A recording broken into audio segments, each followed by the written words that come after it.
हमारे शरीर में जो भी बीमारियां या हमारे अंग काम नहीं करते या कमजोर हो जाते हैं, उनका रोल माइंड के ऊपर है। इस बारे में आप थोड़ा एक्सप्लेन कीजिए कि स्ट्रेस, एंजाइटी, क्या ये हमारे ऑर्गन्स को भी अफेक्ट करती है? आप जब डॉक्टर के पास जाते हो, डॉक्टर आपसे थोड़ा सा मीठी बात कर ले, प्यार से रिस्पेक्टफुली बात कर और आपकी बात ढंग से सुन ले, आप बातें ठीक हो जाती है। दवाई तो दी नहीं उसने। जैसे स्टूडेंट्स हैं, बच्चे हैं, 12, 13, 14 साल के बच्चा, अगर वो टाइम होता है उसका डिसाइड करना कि क्या करना है, उसको आप क्लियर कर देते हैं कि इस फील्ड में अगर जाओगे तो आपका दिमाग ज्यादा चलेगा। तो ये नॉर्मली लगभग 93% स्टूडेंट्स गलती करते हैं। तो वो गलती मैंने भी की। अब जब मैंने कर ली, घर के 15 लाख रुपए लगा दिए, क्योंकि आपके ब्रेन में थायराइड बहुत कॉमन हो रही है। मुझे भी थायराइड 20 साल से है, मैं गोली खाता हूँ, थायराइड कंट्रोल में रहता है। तो उससे भी कैसे अगर मैं ब्रेन को सेट कर लूँ, माइंड को सेट कर लूँ, थोड़ा सा लाइफस्टाइल को और एप्रोप्रिएट कर लूँ, तो डायबिटिक खत्म हो सकती है। क्योंकि ये और ज्यादा फैसिनेटिंग लगता है मुझे कि भगवान ने एक जैसा रंग बना दिया इतने लोगों का। भी 800 करोड़ लोग हैं, 400 करोड़ होंगे जिनका रंग आपके जैसा होगा, कुछ 100 करोड़ मेरे जैसे रंग वाले भी होंगे, लेकिन फिंगरप्रिंट ही अलग क्यों बनाया? क्योंकि वो बोलना चाहता है।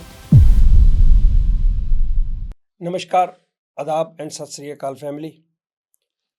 सबसे पहले आपको अपने परिवार के 3 असूल बता दूं। नंबर 1, भगवान पे भरोसा, पूरा भगवान पे भरोसा। नंबर 2, नेचर के साथ रहना, कुदरत के साथ रहना। Number 3, positive thinking, no negativity. इसके बाद आज आपके सामने मैं लेके आया हूँ एक ऐसे शख्स को जिनका नाम है विकास नागरू। ये आपने हस्तरेखा, जन्म कुंडली, कई तरह की चीज़ें देखी होंगी। ये एक्सपर्ट है फिंगर प्रिंटिंग से। फिंगर प्रिंटिंग से माइंड की दशा और क्या आपको करना चाहिए, क्या नहीं, क्या आपके अंदर चल रहा है, ये एक पूरी साइंटिफिकली, मुझे अभी तक नहीं मालूम था कि फिंगर प्रिंटिंग से भी ये सब कुछ होता है। ये इस चीज़ के एक्सपर्ट है। और उसके अलावा ये जो माइंड कंट्रोल्स द बॉडी, उसके मोटिवेटर, और बहुत ही इनके पास ज्ञान है। तो मैं इनको आपसे रूबरू कराता हूँ। विकास जी, नमस्कार। धन्यवाद जी, थैंक नमस्कार यू जी। So much. My pleasure, completely my pleasure. तो जब पहली बार मैंने सुना कि ये फिंगर प्रिंटिंग से भी सब कुछ होता है, तो मैंने कहा यार ये कैसे संभव है। तो जब आपने एक्सप्लेन किया तो मैं हैरान हो गया। तो आज मेरा भी आपने करके जाना प्लीज़। बिल्कुल जी, बिल्कुल, 100%। तो हमारे जो परिवार वाले लोग हैं, मैं अपने चैनल के मेंबर्स को परिवार कहता हूँ क्योंकि ये मेरा फैमिली है। तो उनको आपने इसके बारे में भी बताना है, और आप जो मोटिवेशंस और माइंड पॉजिटिविटी के ऊपर आपके जो विचार हैं, तो मेरे दर्शकों को अपना सब कुछ निकाल के आज प्लीज़ दे दीजिए ताकि उनको फ़ायदा हो। स्पेशली एक जो एजड लोग 40-45 के बाद हो जाते हैं एज, तो वो मेंटली बीमार, मतलब बूढ़े सा फीलिंग करने लगते हैं। बॉडी तो पुरानी हो जाती है थोड़ी, लेकिन दिमागी तौर पे अगर वो जवान रहें, तो उसका आपके पास मैंने सुना है कोई सॉल्यूशन है। तो प्लीज़ आज सारी अपनी सीक्रेट्स खोल दीजिए मेरे परिवार के लिए। बिल्कुल जी, बिल्कुल, तहे दिल से। और थैंक बहुत यू सो मज़ा आएगा मच। बात करने में, जी, और ऑडियंस को, जो आपका परिवार है, जी। हमारे लिए भी आपका परिवार है, तो हमारे लिए भी अपना जी, परिवार है। बिल्कुल। तो एक आपने ऑरा की बात की, हाँ जी। तो आप, मैंने सुना है कि ऑरा के बारे में भी किसी इंसान का ऑरा होता है, हाँ जी। उसको प्लीज़ एक्सप्लेन करें कैसे, क्या उसका? इसको हम 2 तरह से समझते हैं सर। जी। आपने अपने गुरुओं की तस्वीर देखी होगी, हुँ, हुँ। गुरु नानक देव जी जी, की या भगवान की, तो जी। उनके ना सर के पीछे एक लाइट दिखाई यस, जाती है, यस, हाँ जी। वो ऑरा है जी। आई सी। और अपने यहाँ पर बोला जाता है आभा मंडल। जी, लेकिन मैं तो ब्रेन का स्टूडेंट हूँ, मुझे तो बिना लॉजिक के बात जल्दी समझ में आती नहीं। ओके।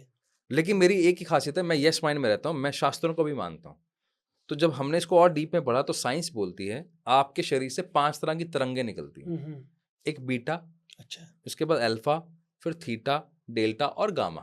ठीक है। जैसे आप मुझसे बात कर रहे हो, इस टाइम आप बीटा स्टेज पे हो। अगर मैं आपके ब्रेन का जैसे हार्ट हुँ, का एक हुँ। टेस्ट होता है जी, ईसीजी, हाँ जी। ऐसे ब्रेन का एक टेस्ट होता है ईईजी। ओके, ठीक है? यस। तो उससे ब्रेन की वेव्स पता लगती हैं कि हुँ, आप में से कौन सी तरंग निकल रही है। जी। अगर आप मेरे से बात कर रहे हो, लॉजिकली बात कर रहे हो, हम बैठ के बात, तो हम बीटा स्टेज पे हैं। अब मान लो मुझे घबराहट होने लग जाए, आपने मुझसे कोई कंट्रोवर्शियल क्वेश्चन पूछ लिया, और या मेरी ऐसी किसी तार को छेड़ दिया, मेरे को गुस्सा आ जाए, तो मैं बीटा के 30 हर्ट्ज के आसपास चला जाऊंगा, चिंता में हो जाऊंगा, एंजाइटी आ जाएगी, हार्ट बीट बढ़ जाएगी। तो मेरी जो वेव्स हैं वो चेंज हो गई है। अब आपने कहा यार विकास पानी पी ले, चिंता क्यों कर रहा है यार, हुँ, रिलैक्स, कुछ नहीं होता। तो मैं वापस बीटा डाउन होगा, फिर मैं धीरे धीरे एकदम रिलैक्स हो जाऊंगा, तो अल्फा पे चला जाऊंगा। अच्छा। फिर जब आप सोते हो, तो सोते वक्त आपको अगर सपने आ रहे हैं तो आप थीटा के आसपास हो, जिसको हम बोलते हैं REM sleep, rapid eye movement. आपकी आंखें हिल रही हैं और आपको सपने आ रहे हैं, तो ब्रेन अभी काम और रिलैक्स नहीं हुआ, बॉडी रिलैक्स हुई है। अच्छा। फिर आप जाते हो डेल्टा पे। हम्म। डेल्टा मतलब जहाँ सपने आने बंद हो गए हैं, जहाँ आपका लीवर रिवायर होता है, जहाँ आपकी किडनी रिपेयर होती है, जहाँ आपका ब्रेन रिपेयर होता है, जहाँ आपकी थाइज रिपेयर होती है, शरीर का एक एक अंग रिपेयर होता है। और आज यही वाली नींद गायब है सबकी। सही बात। अगर मिल जाए तो हमें कोई बीमारी नहीं होगी। अच्छा। तो हम बीमार इसलिए हैं क्योंकि हमारे ऑरा के साथ हमने छेड़छाड़ कर ली। हम्म। तो अगर आपकी पांचों तरंगे सेट हो जाएं, भाई जिस वक्त जिसकी जरूरत है, भाई मेरे को अगर कोई डिसीजन लेना है तो मुझे अल्फा और बीटा का कॉम्बिनेशन चाहिए, उस टाइम पे अगर मैं थीटा पे हूं तो काम नहीं आएगा, और एंजाइटी पे चला जाऊं तो काम नहीं आएगा। तो ऐसा क्यों होता है? क्योंकि हम अपने शरीर का, अपने खान पान का, अपने माइंड का ध्यान नहीं रखते हैं।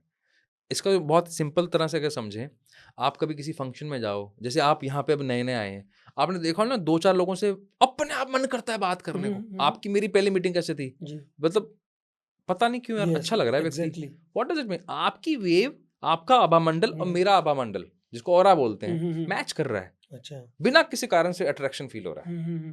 और एक ऐसा व्यक्ति था, यार पता नहीं यार, इससे नहीं बात करनी। बिल्कुल बिल्कुल क्यों नहीं ऐसा ही, करनी? ऐसा पता नहीं, कुछ बिगाड़ा है? सही। नहीं। तेरे पैसे ले गया? नहीं। तेरा सब नुकसान किया है? नहीं। लेकिन पता नहीं, इच्छा नहीं कर रही। क्यों? क्योंकि उसका आभा मंडल, उसका ऑरा आपके ऑरा से मैच नहीं कर रहा। तो अपना ऑरा। अच्छा, एक और इंटरेस्टिंग है सर, हमारे देखो, मैं ना कई बार देखता हूँ कि हमारे जो काम करने के तरीके हैं ना, हमारी बॉडी, हमारा ब्रेन हमें बता देता है। जैसे आप जब भी किसी गुरु से मिलते हैं, चाहे उम्र में छोटे हैं आपसे, आप पैर छूते हैं। हाँ, आप 60 के हैं, अगर आपको 24 साल का एक अभी साधक मिल जाए तो तब भी पैर छूओगे। हमारे यहाँ पे रिवाज है, क्योंकि उसके आभा मंडल से हम, पैरों से हम उसका आभा मंडल उधार लेते हैं। अच्छा। वो अगर सर पे हाथ रख दे तो और इजी हो जाता है। आभा मंडल, किसी के आप आभा मंडल में आ जाओ तो आपका भी आभा मंडल अपग्रेड हो जाता है। मंदिर में जाकर, अच्छा। गुरुद्वारों में जाकर आपका सोचने का तरीका चेंज हो जाता है, क्योंकि उसका ऑरा आपका ऑरा जब मैच करता है तो आप अपने आप अपग्रेड हो जाते हैं। ये पावर है सर। वाह। तो ऑरा को बहुत सुंदर तरीके से आप यूज कर सकते हो, बिजनेस में, करियर में, रिलेशनशिप में, अपनी खुद की शांति के लिए, जैसे मर्जी आप कर सकते हो। Wonderful, amazing. तो बहुत से लोग तो इस तरफ सोचते ही नहीं, वो तो बस जैसा चल रहा है चलता है। लेकिन अगर इस तरफ थोड़ा ध्यान दिया जाए, अच्छा, एक आप कह रहे थे अल्फा बीटा गामा जो आपके स्टेज ऑफ माइंड है, तो उनको चेंज भी किया जा सकता है किसी तरीके बहुत से? आराम से, बहुत इजीली, हम्म। कोई मुश्किल नहीं है। अच्छा। आराम से आप पानी पी के, पानी को बोलते हो अगर आप पीते हो। हम्म। मैं एग्जांपल बताता हूँ सर। देखिए, हमारे जो फीलिंग्स हैं, भावनाएं हैं, वो हमारे राइट ब्रेन की तरफ से आती हैं। ठीक है। सही बात करने के लिए रीजनिंग या लॉजिक्स, वो हमारे लेफ्ट ब्रेन से आते हैं। मान लो मैं गुस्सा कर रहा हूँ और एग्रेशन मेरा हाई है और मैं इमोशनली डिस्टर्ब हूँ, और वहां पर मुझे आप पानी पिलाते हो, तो आप मेरी ब्रेन वेव से तो चेंज कर रहे हो। अच्छा। और वहां पर मैं थोड़ा सा लॉजिकल हो जाऊं, जैसे पानी पीते पीते, बहुत अच्छी एक्टिविटी बताता हूँ ऑडियंस, आपके लिए भी है और ये प्रैक्टिकल है। आप पानी पीते पीते सिर्फ काउंट कर लो, 1 2 3 4 5 6 7 8, आपकी वेव चेंज हो जाएगी। वो पसंद नहीं है तो सिर्फ पानी पीते पीते, जिसको आप मानते हो, आप गुरु नानक देव जी को मानते हो, राम जी को मानते हो, भोलेनाथ को, जिसको मानते हो, जिसको भी मानते हो, उसका नाम ले लो 10 बार। 10 बार आपका राइट ब्रेन से आप लेफ्ट ब्रेन पे शिफ्ट हो जाओगे, जिसको हम बोलते हैं लोअर ब्रेन से अपर ब्रेन पे आ जाओगे। अगर हम टेस्ट करवाएं आपका, तो जैसे ही आप शिफ्ट करोगे आपकी वेव चेंज हो जाएगी, आपकी वेव चेंज हो जाएगी, आपका मन शांत हो जाएगा। बहुत ईजी है। आप ऐसे बैठ भी जाओगे तो भी आपकी वेव चेंज हो जाएगी, रिलैक्स हो जाओगे। अच्छा, पानी पीने से और अपने भगवान बैठने को से, याद करने से, बैठने से? हाँ, पूरा का पूरा मेंटल स्टेट चेंज हो जाता है सर, पूरी मेंटल स्टेट। इसलिए आप एक और चीज चेक करना सर, छोटी छोटी चीजों के पीछे लॉजिक है। किसी भी गुरु को आप जानते हो, किसी भी गुरु को देख लो आप, वो अपनी एक चादर लेके चलते हैं जिस पे बैठते हैं, किसी और की चादर पे नहीं बैठते। क्यों? वो अपने ऑरा का ध्यान रखते हैं। इस चेयर की अपनी एनर्जी है, भी क्वांटम फिजिक्स कहती है कि हर चीज में एनर्जी है। माइक में एनर्जी है, मेरे में एनर्जी है, मेरी जैकेट में एनर्जी है, हर चीज में, नॉन लिविंग चल लिविंग सब में एनर्जी है। तो इसका एक ऑरा है, मुझे नहीं पता इस पे पहले कौन बैठा है। अच्छा। तो जितने भी बड़े गुरु हैं, जितने भी आपने देखे हों, वो अपनी एक चादर लेके चलते हैं, उसी पे बैठते हैं। क्यों? क्योंकि वो नहीं चाहते कि उनके ऑरा से छेड़छाड़ कोई करे। उनका खाना पर्टिकुलर एक व्यक्ति बनाता है, आप देखो उनका कुक साथ में चलता है, या उनके खाने का बहुत ध्यान रखा जाता है। क्यों? खाने में ऑरा है, आपके ऑरा के साथ। अब आप, मैं टीवी देखते हुए खाना खा रहा हूँ, सामने चल रहा है एक मर्डर वाला सीन और मैं खाना खा रहा हूँ, तो मेरा ऑरा नेगेटिव है। अब मैंने आंखें बंद कर ली, खाना वो टीवी बंद कर दिया, अब तसल्ली से उस अन्नदाता को नमस्कार करते हुए, भगवान तूने आज खाना दिया, तो मेरी वेव चेंज होगी, अंदर मेरा खाना गया, एनर्जी मुझे कैसे मिलेगी? पॉजिटिव। आपने ऑरा चेंज कर लिया। छोटी छोटी चीजें हैं, वैसे कर सकते हो। तो मोबाइल देखने से खाते वक्त मुकाल तब तो नहीं कोई और चेंज होता? मोबाइल से नेगेटिव होता है नेगेटिव हो जाता है। हाँ, बहुत सिंपल सा कारण है। पहले आपको खाने के पहले मंत्र पढ़ने के लिए बोला जाता जी। था, तो मैं सोचता था ये क्या फालतू की बात है यार, हम्म, क्या लेना देना है। फिर जब मैं इसकी रिसर्च समझ में आई कि इसके पीछे क्या हमारे गुरुओं का या हमारे बुजुर्गों का क्या कोई कारण तो रहा होगा, क्योंकि उन्होंने कोई चीज़ ऐसे नहीं बनाई। जी। वो ये कहना चाहते थे कि आपने जब उसको नमस्कार किया तो आपको 3 सेकंड लगे लगभग, या 5 सेकंड लगे उसको नमस्ते करने में। तब तक उस खाने की स्मेल आपकी नाक में गई। जब नाक में गई तो आपकी एक सेंस अपग्रेड हो गई और आपके मुंह में एक लार बनी, जिसको आप जी, सलाइवा बोलते हो। राइट। तो लार से ये पता लगा उसको, स्मेल से, ये वाला खाना है, इस तरह की लार बनानी है। जैसे आप नींबू बोलोगे तो मुंह में खट्टापन आएगा, राइट। समोसा देखोगे तो वैसा टेस्ट आएगा। यानी कि ब्रेन को कैसे पता लगता है ये वाला खाना है, इस तरह की लार बननी चाहिए। अगर वो सही लार बनी तो खाना जल्दी डाइजेस्ट होगा, नहीं तो इनडाइजेशन हो जाएगा। अब मेरी आंखें मोबाइल पे लगी हुई हैं, मेरी स्मेल मुझे आ ही नहीं रही, पता लग नहीं रहा, कान मेरे वहाँ चले गए, तो मैं खाने की तरफ ध्यान ही नहीं है। तो ब्रेन को नहीं पता लगा कि ये क्या खाना है, कैसी लार बनाऊं, कैसा सलाइवा बनाऊं, तो डाइजेस्ट कैसे होगा। फिर हम कहते हैं यार गैस बन रही है यार, डायबिटिक हो गया हूं मैं, क्योंकि खाना इंडाइजेशन है। हाँ भाई, इतना सा तो काम करना है। दिन में 3 बार खाना खाते हो, तीनों बार मोबाइल बंद कर दो। ठीक है। 8 मिनट में लगते हैं खाना खाने में, 24 मिनट सिर्फ आपको मोबाइल बंद करना है। 2 फायदे, डाइजेशन अच्छा हो जाएगा, और आप कहते हो मेरा ध्यान नहीं लगता, मैं ना भूल जाता हूँ, मेरी कंसंट्रेशन पावर वीक है, मेरा मन नहीं लगता। 8 मिनट आप बिना मोबाइल के थे, आपने एक ही काम किया, आपका फोकस बढ़ गया, आपका ध्यान बढ़ गया, आपकी याददाश्त बढ़ गई, सारी प्रॉब्लम एक बार में सॉल्व। अच्छा, जिस फूड के बारे में सोचो उस हिसाब से आपकी लार लार बनती है, बनती है। बिल्कुल। पंजाबियों की लार शाम को बनती है कोड़ा करना कोड़ा हुआ करने से। बोतल विस्की के लिए उनकी लार बनती है, वो अलग से लार होती होगी, है ना? ना ਉਹਨਾਂ ਦੇ ਸਵੇਰੇ ਵੀ ਬੰਦੀ ਜਦੋਂ ਪਰਾਂਠੇ ਖਾਣੇ ਹੁੰਦੇ ਨੇ ਚਾਹ ਦੇ ਨਾਲ, ਉਦੋਂ ਵੀ ਬਣ ਉਹ ਜਾਂਦੀ दूसरी लार होती है। ठीक है, ठीक है। Very interesting. हाँ जी। तो एक मैं हर आयुर्वेदी जो भी स्टडी करते हैं उनसे ये सवाल पूछता हूँ कि माइंड कंट्रोल्स द बॉडी। तो हमारे शरीर में जो भी बीमारियां या हमारे अंग काम नहीं करते या कमज़ोर हो जाते हैं, तो उनका रोल माइंड के ऊपर है। इस जी। बारे में आप थोड़ा एक्सप्लेन कीजिए कि स्ट्रेस, एंजाइटी, क्या ये हमारे ऑर्गन्स को भी अफेक्ट करती है और कितना करती है? हमारी भाषा हम्म, हमारे ओरा को पूरा चेंज कर सकती है। हम्म, एग्जाम्पल तौर पे जो तुम बीमारियां की गल कर रहे हो, आप जब डॉक्टर के पास जाते हो, हम्म, डॉक्टर आपसे थोड़ा सा मीठी बात कर ले, जी जी जी, प्यार से रिस्पेक्टफुली बात कर, और आपकी बात ढंग से सुन ले, आप आधे ठीक हो जाते हैं। सही है, दवाई तो दी नहीं उसने, सही है। क्योंकि आपके ब्रेन में एक प्लेसिबो इफेक्ट बनता है, या डॉक्टर ने मेरी बात सुनी है हम्म, और वैलिडेशन मिला उसको उससे कि उसने, वो डॉक्टर है, हम्म, वो बहुत प्यार से सुनी है, तो आधे आप ठीक हो गए। यानी कि आपने अपनी ब्रेन वेव्स को चेंज किया, आपने अपने ऑरा को चेंज किया, अपने बिलीफ सिस्टम को चेंज किया, तो आधी बीमारी ठीक हो गई। तो अगर मेरी आधी बीमारी से इतनी से ठीक हो सकती है, तो अगर मैं हर चीज को ठीक कर लूं पहले ही, मैं बीमार ही नहीं होऊंगा। जिसे बोलते हैं साइकोसोमैटिक डिजीज, यानी कि मेरे विचारों से भी मैं बीमार हो सकता हूँ। Diabetic is a life disorder नहीं, this is a mind disorder. अच्छा, मैं आज आपके ही पॉडकास्ट के माध्यम से पहली बार ये वर्ड यूज कर रहा हूँ, माइंड डिसऑर्डर, क्योंकि लाइफ डिसऑर्डर नहीं है ये। आपका ब्रेन डिस्टर्ब है, माइंड डिस्टर्ब है, इसलिए डायबिटिक है। वो हम फिंगरप्रिंट से भी पहले बता देते हैं कि इसके चांसेस ज़्यादा हैं या नहीं है। फिर भी अगर इस पर बात करूँ, कि अगर मैं स्ट्रेस में खाना खा रहा हूँ तो मुझे फूड डिसऑर्डर है, पता ही नहीं लग रहा कितनी भूख है, मुझे 2 खाने चाहिए, मैंने 3 खा लिए, या मैं बिल्कुल नहीं खा रहा हूँ, फिर 1-1 घंटे बाद फिर भूख लग रही है। कितने लोग हैं कमेंट्स बॉक्स में बता देना जिनको हर 2 घंटे में भूख लग जाती है, क्योंकि ब्रेन समझ ही नहीं पा रहा कि कितना खाना खाना है। अच्छा, फिर मैंने जब ओवर ईटिंग की तो ओबेसिटी हो गई, मोटापा बढ़ गया, मोटापा बढ़ गया तो फिर मुझे डायबिटिक हो गई। मैं स्ट्रेस में खाना खा रहा हूँ तो मुझे डायबिटिक हो गई। उसके बाद मैं ज़्यादा नमक वाला खा रहा हूँ हम्म, और बहुत ज़्यादा एंजाइटी में रहता हूँ, हमेशा हम्म, हमेशा चिंतित रहता हूँ। छोटी सी बात, मैं लेट हो गया, मैं जैसे आज आपके पास 10-12 मिनट लेट आया, हम्म, तो भाई मैंने अपने मन को शांत कर, यार मेरे बारे में क्या सोचेंगे कि हम्म, भाई कितना बड़ा कोच है और क्या बेवकूफ़ी 12 मिनट लेट आ रहा है। एक तो हो सकता है मैं चिंता कर लूँ और आप भी एग्रेसिव हो जाओ।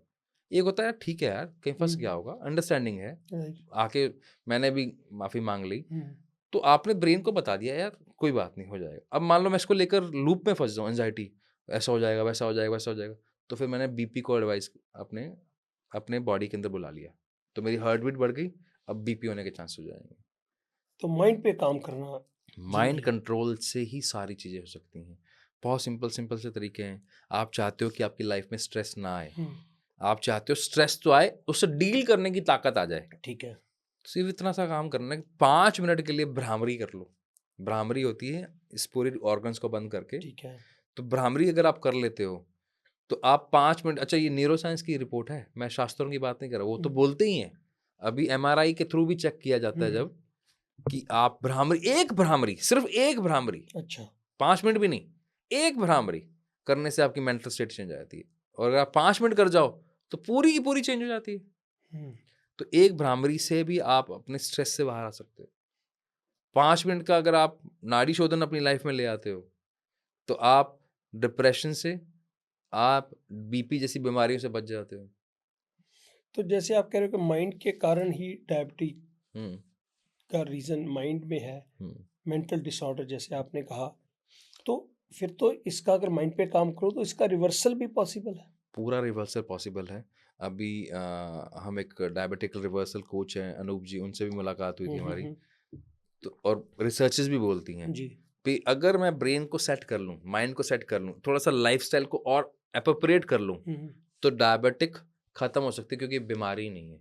ये बीमारियों के लिए गेट है, और बीमारियों के लिए, जैसे आपके लीवर पे इम्पैक्ट आता है, आपकी किडनी पे इम्पैक्ट आता है, आपकी आंखों पे इम्पैक्ट आता है, आपकी एनर्जी पे इम्पैक्ट आता है। तो आपने उस गेट को अगर बंद कर दिया ब्रेन से, तो बाकी सब बीमारियां भी नहीं आएंगी फिर। तो थायराइड बहुत कॉमन हो रही है, मुझे भी थायराइड 20 साल से है, मैं गोली खाता हूँ तो थायराइड कंट्रोल में रहता है, हम्म। तो उससे भी कैसे माइंड के थायराइड थ्रू। भी सर साइकोसोमेटिक डिजीज में आ जाता है।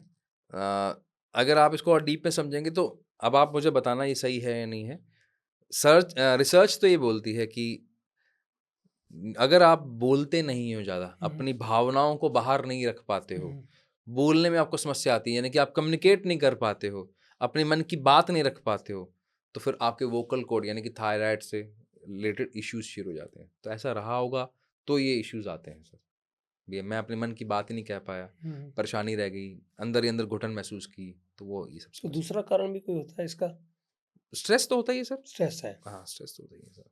आपने वो कहानी सुनी होगी सर, एक बार यूरोप में एक लड़का होता है और उसका बिजनेस एकदम ठप हो जाता है, बिल्कुल ख़त्म हो जाता है, और वो सुसाइड करने जाता है एक समंदर किनारे, वो तो नहर के किनारे कहीं होता है, कि उसको वहाँ बैठ जाता है और सोच रहा होता है कि मैं कैसे सुसाइड करूँ। इतने में उसके पास एक व्यक्ति आता है और वो अपने आप को क्लेम करता है, यार मैं इतना बड़ा व्यक्ति हूँ। उसने नाम सुन रखा था, उसकी फ़ोटो नहीं देखी होती।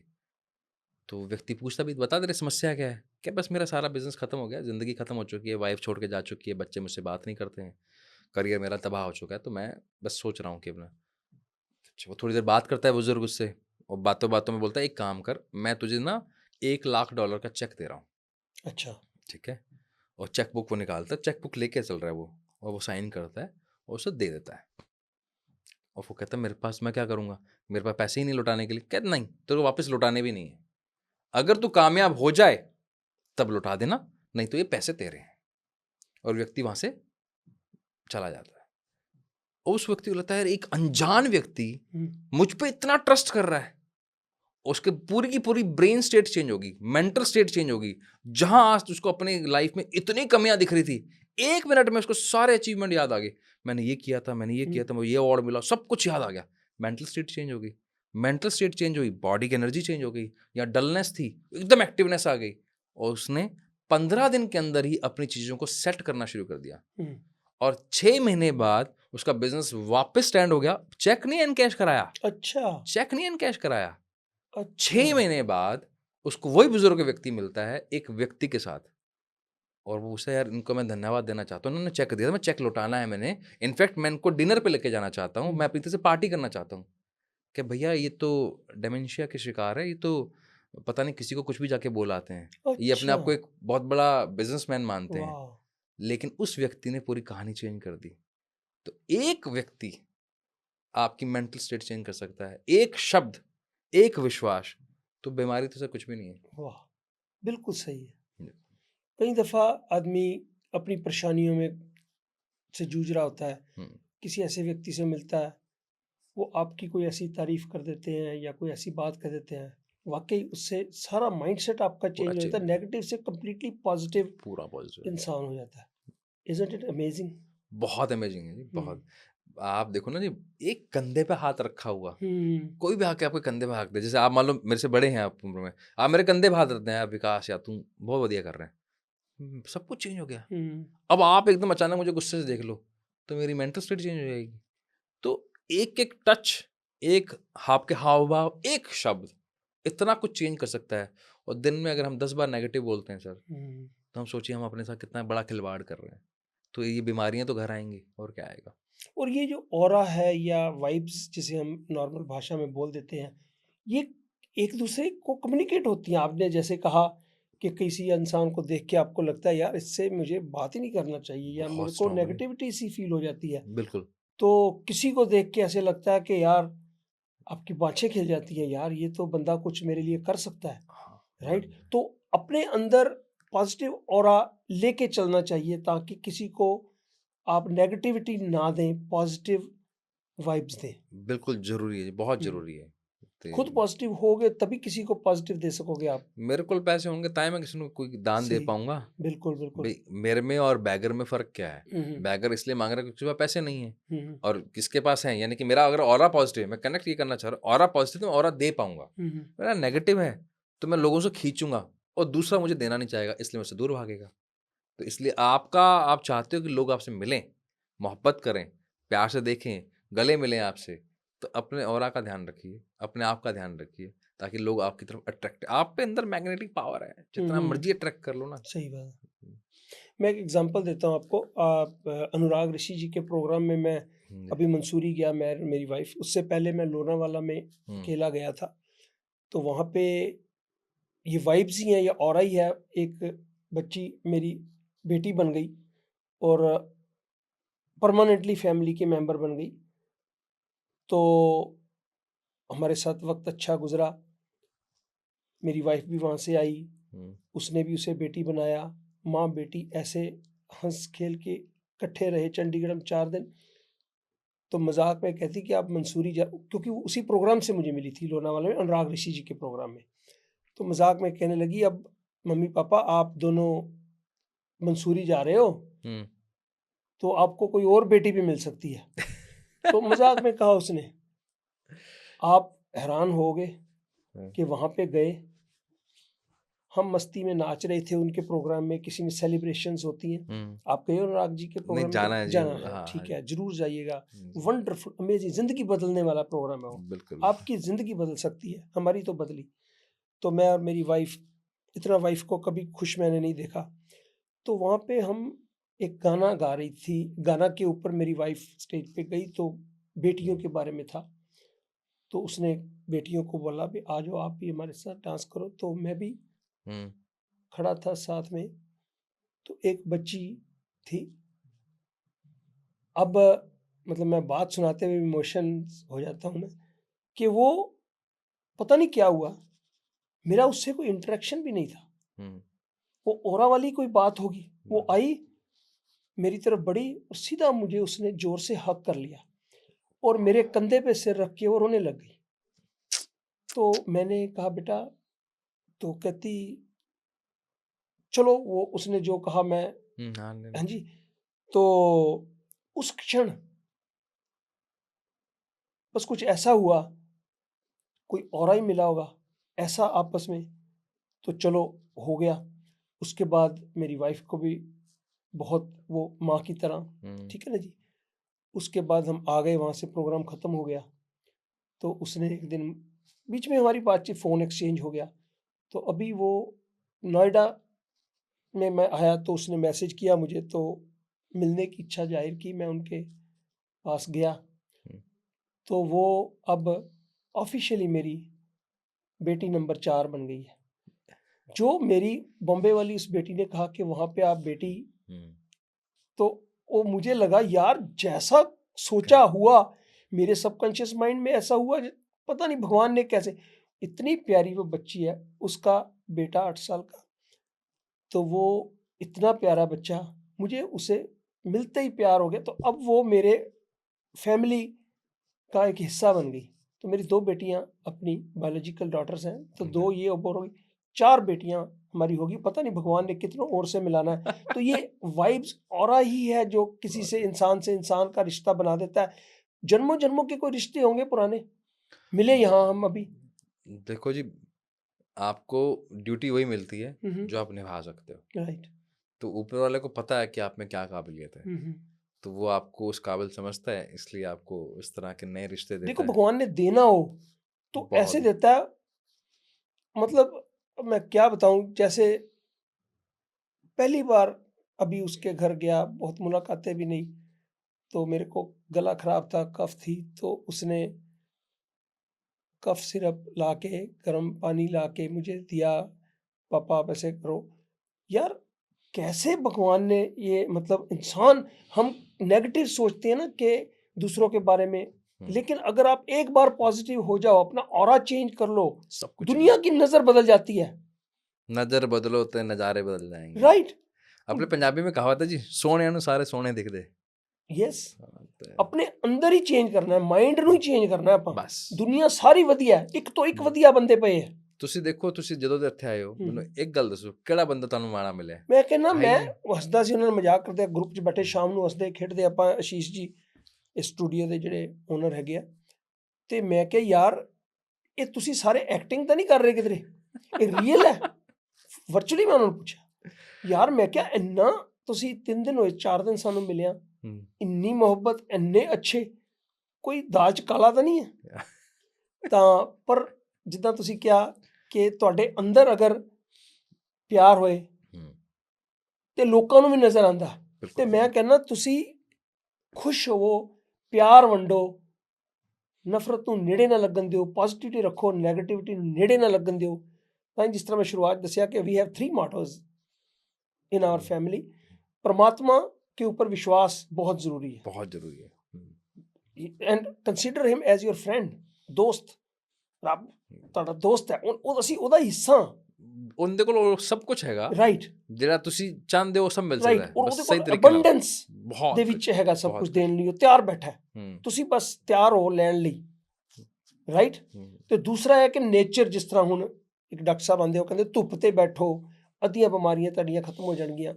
सो पता ही नहीं अब चला कि धूप भी इतनी इंपॉर्टेंट है और फ्री में मिलती है, इसीलिए उसकी वैल्यू नहीं है। अगर मिले ना कि धूप 10,000 रुपए किलो मिलनी है, तो फिर लोग की लाइन च लगे होण। तीसरी चीज जिहड़ी है नैगेटिविटी नूं कढ के ते पॉजिटिविटी रखो, हर चीज़ नूं पॉजिटिव। अपने बारे च कोई माड़ी गल ना कहो, यार मेरी तो सेहत बड़ी माड़ी है, मैं तो मर जाना जल्दी। नेगेटिव बातें हम अक्सर देखते हैं, लोग करते हैं। इसमें एक छोटा सा इनपुट है, मेरे को ये तीनों मोटो आपके बहुत अच्छा लगे, और यही सबके जीवन का नियम होना चाहिए। पॉजिटिविटी भी ना थोड़ी सी ओवररेटेड हो गई है। अच्छा, मतलब थोड़ा जानू गलत तरीके से प्रेजेंट करता जा रहे हैं कि पॉजिटिव होना जरूरी है, लेकिन पॉजिटिव होना मतलब ये नहीं है कि आप इमोशन को सप्रेस कर लो। अच्छा, एग्जाम्पल के तौर पर भी मान लो मेरा कोई नुकसान होया, मेरी गड्डी कितने भिड़ गई, तो मेरा उदों पॉजिटिव रहना सौखा नहीं है। मैंने गुस्सा नहीं करना ये सौखा है, मैं सीख सकता। लेकिन अगर मैं वहां पर गुस्सा ना करके पॉजिटिविटी में, तो नेगेटिव वर्ड भी नहीं बोलूं, मतलब कि मेरे मन में कोई भावना ही ना है, ये मतलब किसी ने एक्सीडेंट मार के तो भंगड़ा पान लग जाओ, हाँ, ये तो पॉसिबल नहीं है। दैट एनी पॉजिटिविटी नहीं चाहिए, हो ही नहीं सकता। अब फिर तुसी सप्रेस कर रहे हो आप आप जब आप सप्रेस कर रहे हो तो इमोशन तो अंदर रह गया। इमोशन जेडे मेरे सामने आइसक्रीम रखी है तुसी, या मेरे सामने गाजर का हलवा रख लिया, मैंने खाना नहीं है, बल्कि मेरे मन च तो आ गया, मैं तो खा लिया, मेरे मन ने तो खा लिया ना, राइट, मेरे मुंह च नहीं गया। तो उदों मजा है जो मैं उन्हों मान ला कि यार मेरी इच्छा ही नहीं कर रही, सच्ची इच्छा ना कर, वो सही है। लेकिन अगर मैंने सप्रेस किया तो वो गलत है। फिर उसका फिर आपको साइकोलॉजिकली या फिजिकली कोई बेनिफिट नहीं मिल रहा। आपके जो इमोशंस हैं उसको सही तरह से कम्युनिकेट करो। मुझे आपसे बात करके अच्छा लगा, मैं कम्युनिकेट करूं। मुझे किसी से बात करते हुए कम अच्छा लगा तो मैं कम्युनिकेट करूं उसको, लेकिन सप्रेस नहीं करूं। तो हम जब सप्रेस करते हैं पॉजिटिविटी के चक्कर में, नहीं मुझे तो पॉजिटिव रहना है, मैं सिर्फ सही बोलूंगा, ऐसे पॉसिबल नहीं है। बी नेचुरल, नेचुरल रहो, फिर आप धीरे धीरे कन्वर्ट होते जाते हो आप। तो ये जो तरीका है पॉजिटिव रहने का वो सही है। इस तरह से अगर हम अपने इमोशंस सप्रेस कर ना करके सही बात रख दे, नहीं तो क्या होता है, लोग इसको गलतफहमी पाल लेते हैं कि मैं फिर सच्चाई तो कड़वी होती है। कड़वी नहीं होती, तुम सही तरीके से नहीं बोलते हो। अच्छा। तो आप सही तरह से इमोशन शेयर करो, हर व्यक्ति सुनने के लिए राजी है, नहीं तो फेक हो जाएंगे। फिर मुझे मेरी पत्नी के साथ मेरी कोई खटपट हो गई तो मैं कितना पॉजिटिव रह लूंगा, मुझे बताना तो पड़ेगा ना। तो बताने का तरीका सही रखूं मैं, रियलिस्टिक रहो। एग्जैक्टली। जो आखदे मान लो घट नंबर आए है तो ਉਹਨੂੰ ਪੋਜ਼ਿਟਿਵ ਰਹਿਣ ਵਾਸਤੇ ਨਹੀਂ ਕਹਿ ਸਕਦਾ, ਉਹਨੂੰ ਤਾਂ ਇਹ ਕਹਾਂਗਾ ਥੋੜੀ ਚਾਰ ਗੱਲਾਂ ਤਾਂ ਕਹਿਣੀ ਪੈਣਗੀਆਂ। तो ਉਹ ਕਵਾਂਗੇ ਤਾਂ ਹੀ ਕੰਮ ਚੱਲੂਗਾ। ਗੱਲਾਂ ਹੀ ਬਸ, ਚਪੇੜਾ ਨਹੀਂ। ਚਪੇੜ ਤਾਂ ਦੇਖੋ ਨਹੀਂ ਪੰਜਾਬੀ ਮਾਪਿਓ ਤਾਂ ਫਿਰ ਉਹ ਤਾਂ ਫਿਰ ਉਹ ਫੇਂਟ ਦਿੰਦੇ ਫਿਰ ਤਾਂ ਪੂਰੀ ਨੈਗੇਟਿਵਿਟੀ ਕਰਦੇ। ਉਹ ਕਿਤੇ ਗਿੱਪੀ ਗਰੇਵਾਲ ਦੀ ਇੱਕ ਮੂਵੀ ਆਈ ਸੀ ਨਾ, ਉਹ ਕੈਨੇਡਾ ਤੋਂ ਆਉਂਦਾ ਤਾਂ ਉਹਦੇ ਜਵਾਕ ਨੂੰ ਇਹ ਹੁੰਦਾ ਕਿ ਮੈਂ ਬਦਲਾ ਲੈਣਾ, ਮੇਰਾ ਪਿਓ ਮੈਨੂੰ ਕੁੱਟਦਾ ਕਿਉਂ ਹੈ, ਮੈਂ ਉਹਨੂੰ ਵਾਪਸ ਲੈ ਕੇ ਜਾਵਾਂ। ਕੈਨੇਡਾ ਦਾ ਕੇਸ ਹੋ ਜਾਂਦਾ ਹੈ, ਇੰਡੀਆ 'ਚ ਤਾਂ ਕੁੱਟ ਲੈਂਦਾ ਹੈ। तो हाँ, मारना तो नहीं चाहिए, लेकिन हाँ बात आपको सही तरीके से इमोशंस को बताना आना चाहिए। फेक पॉजिटिविटी कोई काम की नहीं है। Very interesting. विकास जी, एक आजकल क्योंकि बहुत ज़्यादा स्ट्रेस ये वो, उसके रिजल्ट में दिमाग बहुत चलने लग गया लोगों का। मैं अपनी आपको बात बताऊं, ओवर थिंकिंग बहुत होती है, दिमाग हर समय चलता रहता है, हाइपर चलता रहता है। मैं कहता हूँ सो जा यार, बस आराम कर, लेकिन कंट्रोल नहीं है। ओवर थिंकिंग, काफ़ी लोगों से मेरी बात हुई, वो भी है कि अननेसेसरी थॉट्स सोने से पहले दिन में बैठे हुए, जिसे हम ओवर थिंकिंग कहते हैं। तो उसके बारे में कोई सोल्यूशन है आपके पास? बिल्कुल जी। ਤੁਸੀਂ ਕਦੇ ਗੱਲ ਨੋਟ ਕੀਤੀ ਹੈ, ਜਿਵੇਂ ਕੋਈ ਵੀ ਕਲੱਬ ਹੋਵੇ ਜਾਂ ਕੋਈ ਮੀਟਿੰਗ ਹੋਵੇ ਜਾਂ ਕੋਈ ਗਰੁੱਪ ਹੋਵੇ ਜਾਂ ਸਕੂਲ 'ਚ ਵੀ ਕੋਈ ਜਵਾਕ ਐਜਾ ਹੋਵੇ ਜਿਹੜਾ ਬੜਾ ਬੋਲਦਾ ਹੋਵੇ ਜਾਂ ਬੜਾ ਸ਼ਰਾਰਤਾਂ ਕਰਦਾ ਹੋਵੇ, ਤਾਂ ਉਹਨੂੰ ਨਾ ਮੋਨੀਟਰ ਬਣਾ ਦਿੰਦੇ ਆ ਕਿ ਉਹ એનર્ਜੀ ਬਹੁਤ ਹੈਗੀ ਹੈ ਜੀ। ਉਹਨੂੰ એનર્ਜੀ ਨੂੰ, ਨੈਗੇਟਿਵ એનર્ਜੀ ਨੂੰ ਸ਼ਿਫਟ ਕਰਤਾ ਪੋਜ਼ਿਟਿਵ એનર્ਜੀ ਵੱਲੇ। ਇੱਕ ਮਿੰਟ ਵਿਕਾਸ ਜੀ, ਤੁਹਾਡੀ ਪੰਜਾਬੀ ਬਹੁਤ ਨਿਕਲਦੀ ਪਈ है। दर्शक हमारे हिंदी समझने वाले हैं, प्लीज़ थोड़ी सी हिंदी की तरफ। अब आपको देख के ना पंजाबी आ जाती है। नहीं, अच्छी है, ठीक है, लेकिन मैं चाहता हूँ कि सारे दर्शक अच्छी तरह से समझ लें। जी। तो आपने कभी नोट किया जब भी हम किसी मीटिंग्स में होते हैं या कोई ग्रुप में होते हैं, कोई ना कोई एक व्यक्ति होता है जो बहुत ज़्यादा बोलता है या बहुत ज़्यादा हाइपर एक्टिव होता है। स्कूल में जैसे आप देखें बच्चे बहुत होते हैं जो बहुत शरारती होते हैं, तो उनकी शरारत को कम करने के लिए ना हम क्या करते हैं, उनको मॉनिटर बना देते हैं। जी बिल्कुल, क्योंकि उनकी नेगेटिव एनर्जी को पॉजिटिवली यूज कर दिया। राइट। तो सेम ओवर थिंकिंग को अगर सही देखें तो भगवान ने आपको आशीर्वाद दिए, सोचने की ताकत दी है, समस्या से बाहर आने की ताकत दी है। हमसे अगर एज ए साइंस स्टूडेंट पूछते हैं तो हमारा मतलब है क्रिएटिविटी है, तो यानी कि ओवर थिंकिंग का पार्ट है वो। आप विजुलाइज कर सको, आंखें बंद करो, इमेजिन कर सको, तो वो उसका पार्ट है। तो उसको अगर सिर्फ नेगेटिव चीज़ें हटा दूं तो पॉजिटिव है ओवर थिंकिंग। अच्छा, तो इतनी पावरफुल है, तो उसको काम में लगा सकते हो आप। तो आप जो चाहो, समस्या से बाहर निकलना, जिसको बोलते हैं प्रॉब्लम सॉल्विंग एटीट्यूड, ये ताकत है आप में, भगवान ने आपको नेमत दी है, आपको भगवान ने एक आशीर्वाद दिया है, तो नेगेटिव नहीं है। सिर्फ बात इतनी सी है कि हमें यूज़ करने नहीं आ रही। मतलब हमारे पास फरारी कार है जो 300 किलोमीटर प्रति घंटा चल सकती है, हमें चलानी नहीं आ रही बस। तो हमें सिर्फ उसका स्टीयरिंग पकड़ना आना चाहिए। वही स्पीड हमारे काम की है, वही थॉट्स, वही विचार हमारे बहुत काम के हैं, हमारी ज़िंदगी पलट के रख सकते हैं। तो कैसे करें? तो अगर आपको छोटी छोटी अगर आप एक्टिविटी कर सको, मैं 2 एक्टिविटी बताता हूँ, बहुत इंटरेस्टिंग है। पहले एक रिक्वेस्ट है, अगर ओवर थिंकिंग से बचना है तो कंट्रोवर्सी से बचना शुरू कर दीजिए।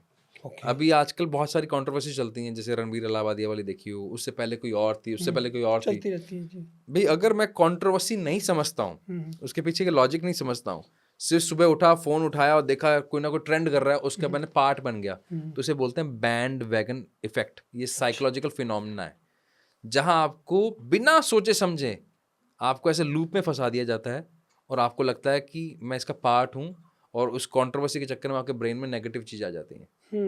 इससे होता क्या है, आपका सही सोचने की क्षमता यानी कि क्रिटिकल थिंकिंग खत्म हो जाती है। इससे ये होता है कि आप हमेशा एक लूप में फंसे रहते हैं। आपको लगता है मैं इंडिपेंडेंट थिंक करूं, मैं अपने विचारों का स्वतंत्र व्यक्तियों की, मैं अपने हिसाब से सोच रहा हूं। नहीं, अब आपको फंसा दिया गया है, फिल्टर्ड एक इन्फॉर्मेशन आ रही है और आपको बाउंड कर देते हैं सिर्फ उसी नज़रिए से सोचने में। तो आप अपने दिमाग का गलत इस्तेमाल करते हैं, लोग आपके दिमाग से खेल रहे हैं। तो एक तो कंट्रोवर्सी से बचिए, पहली बात। दूसरी बात, ब्रेन को ना बहुत सिस्टमेटिकली यूज़ कर सकते हो। सिर्फ हल्का सा ना स्टीयरिंग पर हाथ रखना होता है, गाड़ी अपने हिसाब से चलती है। तो आप अगर बैकवर्ड स्टेप कर लें, यानी कि अगर मैं सीधा इस कमरे में खड़ा हूँ, सिर्फ 10 कदम पीछे चल लूँ, सिर्फ 10 कदम, मेरा ब्रेन नेक्स्ट लेवल पे पहुंच जाता है। आपकी negative thinking scientifically proven research के अनुसार पॉजिटिव में कन्वर्ट हो जाती है, सिर्फ 10 कदम पीछे चलने पर। इतने से ही आपकी अगर 2 काम कर लिए, एक कंट्रोवर्सी से बच गए और दूसरा 10 कदम पीछे चलो, वही जो आपको नकारात्मक विचार आ रहे थे वो पॉजिटिव हो जाएंगे। जहां आपको लग रहा था मेरी जिंदगी खत्म है, अब वो लगने लगा ये भी तो अपॉर्चुनिटी है। मतलब प्रॉब्लम को प्रॉब्लम ना मानकर आप अब अपॉर्चुनिटी मानोगे। स्पीड ब्रेकर आपको ब्रेकर नहीं लगेगा, लॉन्चिंग पैड लगेगा। और ये जितने भी बड़े इंडस्ट्रिस्ट हैं, जितने भी बड़े स्टार्टअप फाउंडर्स हैं, जितने भी बड़े स्पोर्ट्समैन हैं, सब यूज़ करते हैं बैकवर्ड स्टेप। बहुत इंटरेस्टिंग है, तो करके देखिए। आप करेंगे तो आप मुझे इस कमेंट बॉक्स में आकर सर को भी बताइएगा कि आपने क्या फील किया। तो मैं सोच रहा था कि एक डिस्क्लेमर दे दें, जो इन्होंने बताया 10 कदम पीछे लेने। तो अगर आप नदी के किनारे खड़े हो और मुंह आपका नदी के ऑपोजिट है, तो पिछले 10 कदम प्लीज़ ना लीजिएगा। तो ये जो डिस्क्लेमर है, हाँ, छत पे जाके आप छत पे जाके भी मत करना जी। छत पे जाके भी नहीं करना। हाँ ठीक है, राइट। हाँ जी, हाँ जी। तो बहुत बढ़िया, थैंक यू सो मच। एक और बात मैंने आपसे पता करनी थी कि जैसे एज हो जाती है, हाँ जी। अब मैं 60 का हो गया, तो माइंड को मैंने सुना है कि इस तरह का भी एक्सरसाइजेज हैं या तरीके को डिज़ाइन किया जाता माइंड को, कि आप मेंटली, शरीर को तो चेंज नहीं किया जा सकता बॉडी, लेकिन माइंड से आप थोड़ा यंग बने, इस तरह के काम के 3 बहुत इंटरेस्टिंग काम है सर जी। और उस पर रिसर्च है। रिसर्च ये है कि अगर किसी व्यक्ति का एक अंग नहीं काम कर रहा हो तो ब्रेन इतना पावरफुल है कि अगर ब्रेन को सही तरीके से यूज करें तो उसमें भी ताकत आ जाती है। और ये न्यूरो साइंस इस पर बहुत ज्यादा इस पर रिसर्च कर रही है जी। इसे बोलते हैं न्यूरोजेनेसिस एक्टिविटीज। अच्छा। जैसे वैसे तो सबके लिए है, लेकिन स्पेशली बुजुर्गों के लिए, यानी कि जो 60+ हो रहे हैं उनके लिए बहुत जरूरी है। आप 2 बार टूथब्रश करते हैं हर व्यक्ति नॉर्मली, और आपका मान लीजिए जैसे मैं लेफ्ट हैंड वाला हूं और 93% लोग राइट हैंड से करते हैं। आपने एक समय का टूथब्रश उल्टे हाथ से करना है, जो आपका मेन हैंड नहीं है उससे करना है, जिसको बोलते हैं नॉन डोमिनेंस हैंड। उससे क्या होगा, ब्रेन का वो हिस्सा एक्टिव होगा जो अभी तक डॉर्मेंट यानी कि जो डल पड़ा है, राइट। जिसको हम बोलते हैं ना एक कमरे को हम नहीं खोलें एक आधा महीना तो जाले लग जाते हैं। राइट। तो वो जाले कैसे साफ होंगे, खोलना पड़ेगा, सफाई करनी पड़ेगी। ऐसे ब्रेन है। अब आप पिछले 60 साल से एक ही हाथ से ब्रश कर रहे हो, आपने जैसे दूसरा हाथ लिया, अब अरे यार ये क्या हो गया, अब उसको लगा कुछ नया मिला है, जैसे नया मिला आप मेंटली यंग हो गए। अच्छा। तो इतनी सी एक्टिविटी से आपका ब्रेन नए न्यूरल कनेक्शंस बनाता है, ब्रेन के अंदर न्यूरॉन्स हैं, बहुत स्ट्रॉन्ग कनेक्शंस बनते हैं और आपको अच्छा लगता है, पहला। दूसरा, यहाँ आप थोड़ा सा ध्यान रखते हुए, अगर आप बैठ के नहा रहे हैं, ठीक है, सिर्फ बैठे हुए हैं और आपके पास समय है, अब आंखें बंद करके आपने सारे काम करने, बैठे हुए, खड़े होके नहीं ना, स्लिप होने का डर रहता है। बैठे हुए तो अब जैसे आपने पानी का मग लिया और आपने पानी डाला, अब आपको बस आंखें बंद रखते, मग कहाँ है, बाल्टी कहाँ है, मेरा साबुन कहाँ रखा हुआ है, शैम्पू कहाँ रखा हुआ है, सारे काम जब आपके पास समय है। उससे क्या हुआ, आपकी सारी सेंसेस, जब हम बुजुर्ग हो रहे हैं तो मेरी सेंसेस डाउन हो रही है, मेरी सोचने की क्षमता, देखने की क्षमता, सुनने की क्षमता, स्मेल और फील करने की क्षमता डाउन हो रही है। तो कैसे बढ़ाएं? इसका बढ़ाने का तरीका क्या है कि मैं सिर्फ आंखें बंद करके नहाने की एक्टिविटी करूं। मेरे पानी गिरा तो अब कंधे पे गिरा था कि पैर पे गिरा, इमेजिन करना है, देखना, पूरा सारे काम करना है, विजुलाइज नहीं करते हुए। अच्छा। तो इसलिए मतलब लेकिन आंखें बंद करके आंखें बंद कर बैठ के करना है, गिरने का डर नहीं होना चाहिए, ठीक है। और आप उसके बाद जब खड़े होना है तो आंखें खोल के खड़े। साबुन कहाँ पड़ा हुआ है, शैम्पू कहाँ पड़ा है, मैंने शैम्पू खोला, ढक्कन खोला, ऐसे मतलब हर चीज में कर रहा हूँ, तो मेरा ब्रेन एक्टिव होता है, मेरी 5 इंद्रियां आप ताकतवर हो जाएंगी। अच्छा। ये एक हो गया।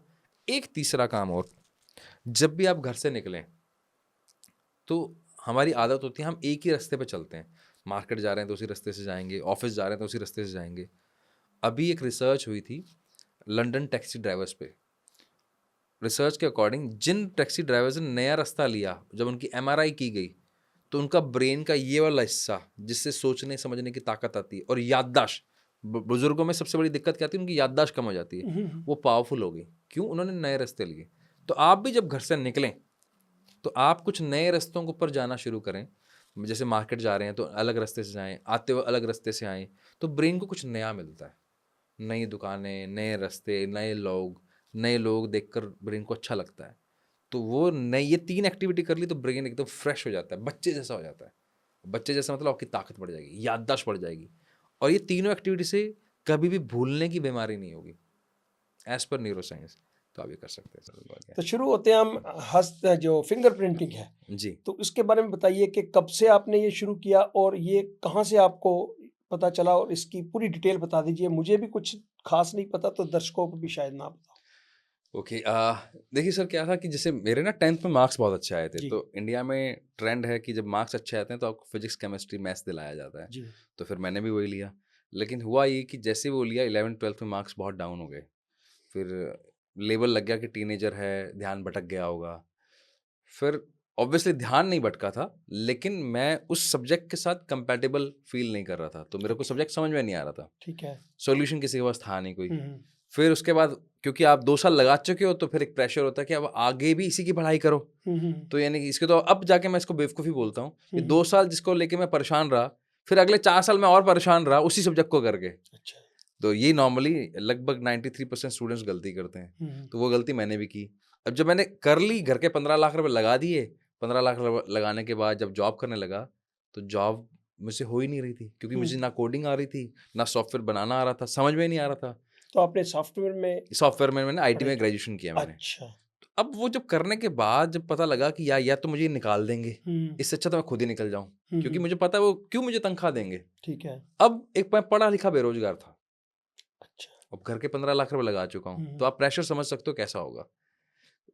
उसके बाद लकीली भगवान की ऐसी कृपा रही कि मुझे बैंक में एक प्राइवेट बैंक में मुझे ऑफर मिला। मेरे एक मित्र हैं करणजीत सिंह गंभीर, उनके थ्रू मुझे ऑफर मिला, तो मैं बैंक में चला गया और वहाँ 4 साल मैंने मतलब being a non commerce person, being a non MBA, मैंने 4 साल बैंकिंग के अंदर बहुत अच्छा काम किया और 7 साल के अंदर मैं रीजनल लेवल पे भी चला गया। ठीक है। तो ये समझ में आया कि मेरी एकेडमिक से मेरे करियर का कोई लेना देना नहीं था। अगर सेम एकेडमिक और सेम करियर होता, मेरी ग्रोथ बहुत फास्ट होती। राइट। फिर वहाँ पे कुछ टाइम बाद मुझे लगा कि मुझे खुद का कुछ काम शुरू करना चाहिए। तो मैंने 2-3 बिज़नेसेस किए, लेकिन वो सारे के सारे लॉस में चले गए। बिज़नेस लॉस में चले गए क्योंकि मैं सही काम नहीं कर रहा था। आज भी वो बिज़नेस मेरी फैमिली सँभाल रही है और बहुत बढ़िया कर रही है। मतलब मैं उस बिज़नेस के साथ कंपैटिबल नहीं आई था। सी। या। बिज़नेस खराब नहीं था। जी। तो फिर वहाँ से जब आप परेशान होते हो ना, फिर आप ढूँढते हो। फिर मैं एस्ट्रोलॉजी में भी गया। मैंने जितने लोगों को दिखा सकता था मैंने दिखाया कि किस समस्या क्या है, मुझ में समस्या है, मेरे ग्रह खराब हैं कि या मेरा दिमाग काम नहीं करता, बताओ तो सही, क्योंकि कितनी डिप्रेशन आ उम्र गया। थी आपकी तब? ये बात कर रहा हूँ सर मैं 2012 की। हम्म। तो मैं तब था लगभग 32 साल के करीब। 32 साल। तो तो जॉब कर चुके थे आईटी जॉब की, कर इसको उसके बाद छोड़ के बैंक की भी जॉब बैंक को कर जॉब चुके करके थे, जब उसके ड्रॉप छोड़ बाद चुका की। था मैं। ठीक है। तब ऐसा लगने लगा था कि शायद मैं उतना कंपैटिबल ही नहीं हूँ, मेरे में उतना दिमाग ही नहीं है। जो भी मैंने आज तक अचीव किया है सिर्फ किस्मत से किया, मेरी कोई काबिलियत नहीं है, अच्छा। क्योंकि डिप्रेशन की स्टेज आ जाती राइट है। राइट। लेकिन समहाउ लकीली मुझे फिंगरप्रिंट टेस्ट कराने का मौका मिला, जिसको हम ब्रेन मैपिंग टेस्ट बोलते हैं।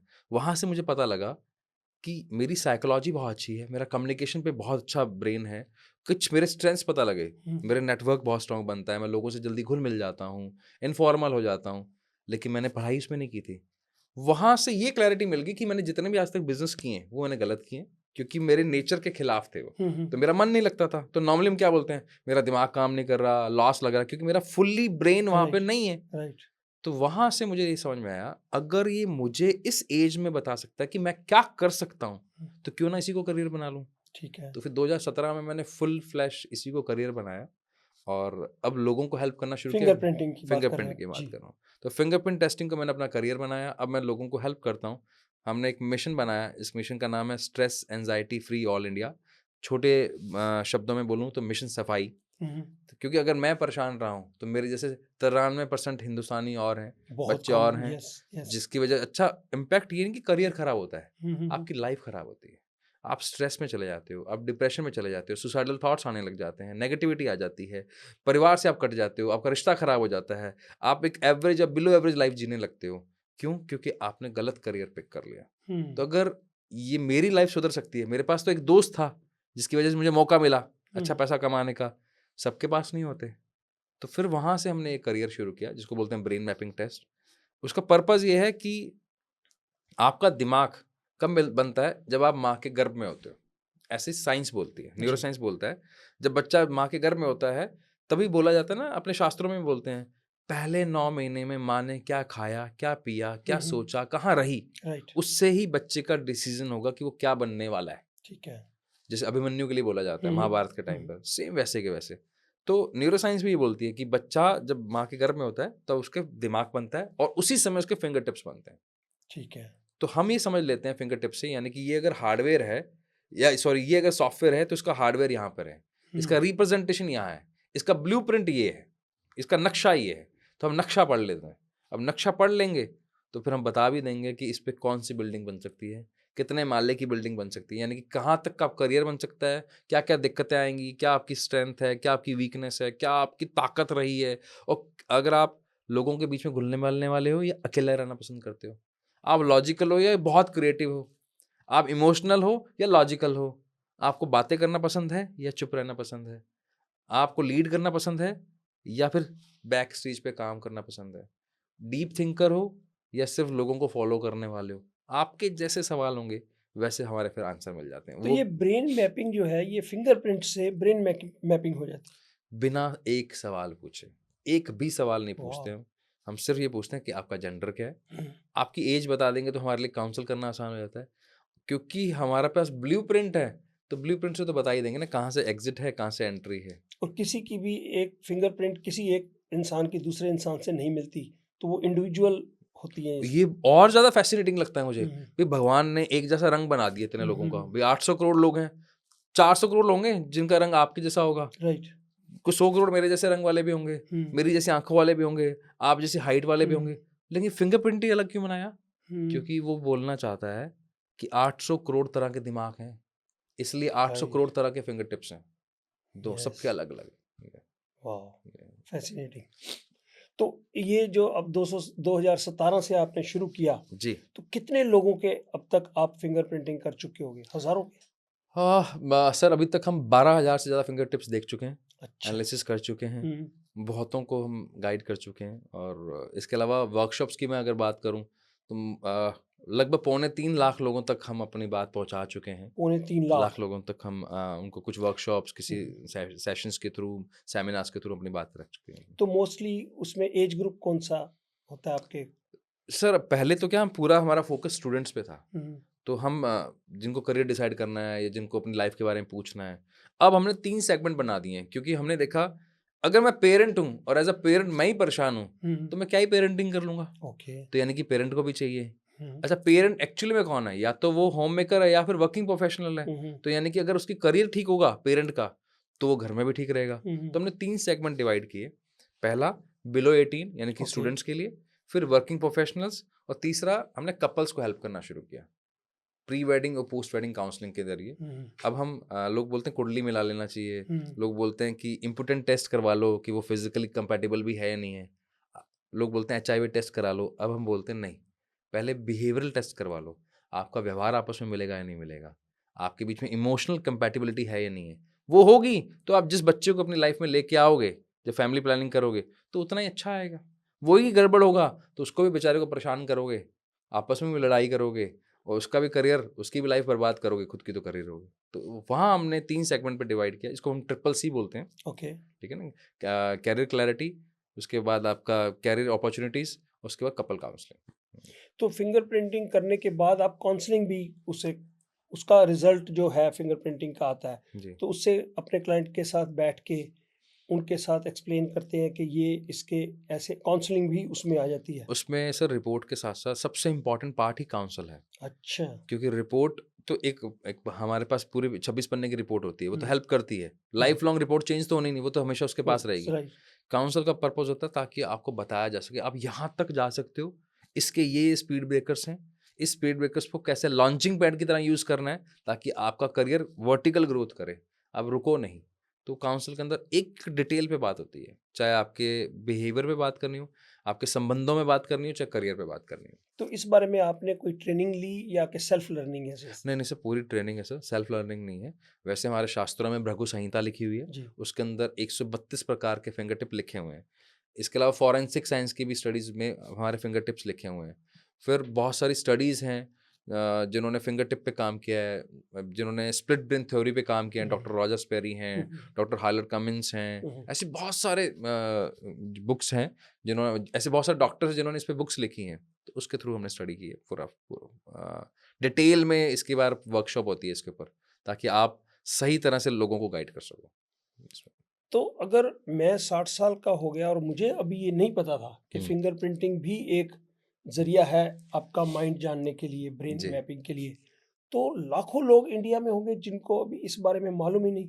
तो आपका तो टास्क बहुत वास्ट है।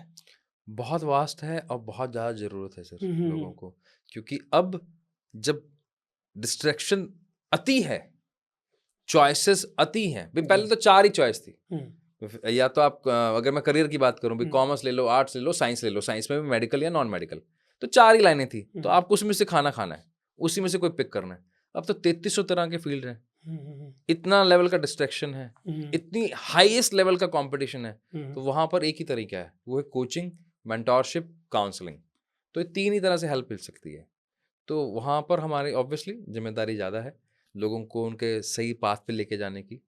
जैसे अभी आप दिल्ली आए हैं सर, दिल्ली में कितने फ्लाईओवर्स बने हुए हैं। अगर गूगल मैप ना हो और आप गलत रास्ते पर चढ़ जाओ, तो आप तो गलत रास्ते पर चले गए। आपको आना था नोएडा, आप चले गए मेरठ, आप गलत आपने हाईवे पकड़ लिया। तो सेम वैसे ही है।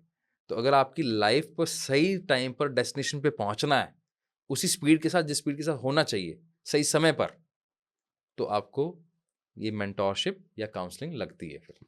तो ये 26 पेज की रिपोर्ट जब उसकी फिंगरप्रिंटिंग की किसी की आप लेते हो, तो उसके बाद उससे काउंसलिंग के दौरान उनको स्पेसिफाई कर पाते हो आपके आपको इस फील्ड में जाना चाहिए। जैसे स्टूडेंट्स हैं, बच्चे हैं, जी। तो 12 13 14 साल के बच्चा, अगर वो टाइम होता है उसका डिसाइड करना कि क्या करना है, तो उसको आप क्लियर कर देते हैं कि इस फील्ड में अगर जाओगे तो आपका दिमाग ज़्यादा चलेगा। बिल्कुल सर, मैं एग्जांपल से बताता हूँ। सचिन तेंदुलकर के बारे में बात करते हैं, क्योंकि सब जानते हैं उनके बारे में। वो बनने गए थे बॉलर, उनके कोच ने उनको गाइड किया कि आप बैट्समैन बनोगे।